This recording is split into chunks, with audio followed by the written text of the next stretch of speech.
পুরুষদের জন্য এই বাসে ওড়া সম্পূর্ণ নিষেধ। হ্যাঁ, ঠিকই শুনছেন। বাংলাদেশের গণপরিবহন ইতিহাসে রাস্তায় নামলো সম্পূর্ণ ভিন্ন এক বাস, সার্ফিং বাস। কিন্তু আপনি কি জানেন এই বাসের ড্রাইভার থেকে শুরু করে কন্ট্রাক্টর সবাই আসলে কারা? আর ভুল করে কোনো পুরুষ এই বাসে উঠলে কি শাস্তি হতে পারে? আর ভিডিওটি ফিং বাসের ভাড়া, রোড ম্যাপ এবং এর পিছনে কিছু অজানা তথ্য আপনাদেরকে জানাবো। ঠিক নারের জন্য জরুরি। ভিডিওটি শেষ পর্যন্ত না দেখলে বড় একটি তথ্য মিস করবেন। বন্ধুরা, আপনি কি বাস সার্ভিসের সবচেয়ে বড় চমক হলো চালক এবং স্টাফরা। সাধারণত আমাদের দেশের বাসে পুরুষ চালক হেল্পার দেখা গেল, এর ফিং বাসের স্টাফরা থাকবে সম্পূর্ণ নারীদের হাতে। হ্যাঁ, এই বাসের ড্রাইভার একজন নারী এবং বাসের কন্ডাক্টর বা টিকিট চেকার নারী। বাংলাদেশের জটক পরিবহন কর্পোরেশন বা বিআরটিসি সম্পূর্ণ সরকারি।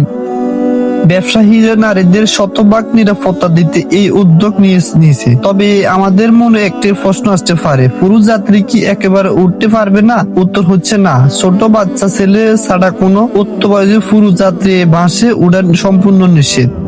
এটি শুধুমাত্র দেশের মা ও বোনের এবং কর্মজীবী নারীদের নিরাপত্তা যাতায়াতের জন্য রিডিম করা হয়েছে এই বাসটি। এবার চলুন জেনে নেওয়া যাক এই বাসগুলো আসলে কোন রুটে কটি করে চলবে। উদ্বোধন দিন আজ 18 তারিখ এবং সারা বাংলাদেশের 3টি বড় শহরে মোট 13টি রুটে একসাথে 14টি বাস নামানো হয়েছে। সবচেয়ে বেশি 10টি বাস চলবে রাজধানী ঢাকায়। রুটগুলোর মধ্যে রয়েছে আব্দুল্লাহপুর থেকে মতিমজিদ, মিরপুর 12 থেকে মতিমজিদ, এছাড়া মোহাম্মদপুর থেকে কামালপুর এবং নতুন বাজার থেকে গুলিস্তান, তালতলা থেকে মতিমজিদ, ডেমরা থেকে জিপিপি, গাজীপুর থেকে বিমানবন্দর এবং নারায়ণগঞ্জ থেকে মতিমজিদ রুটে বাসগুলো নিয়মিত আপ ডাউন করবে। ঢাকার বাইরে চট্টগ্রাম মহানগরে কালুরঘাট থেকে ফতেঙ্গা রুটে 2টি বাস এবং বরগুড়া শহরের শেরপুর থেকে মাটিটিলি ও বানানী থেকে মোতামপুর রুটে 2টি বাস চলাচল করবে। বিআরটিসি জানিয়েছে আগামী 3 মাসের মধ্যে বাসের সংখ্যা বাড়িয়ে 50টি করা হবে। এখন প্রশ্ন হলো, এই বাসের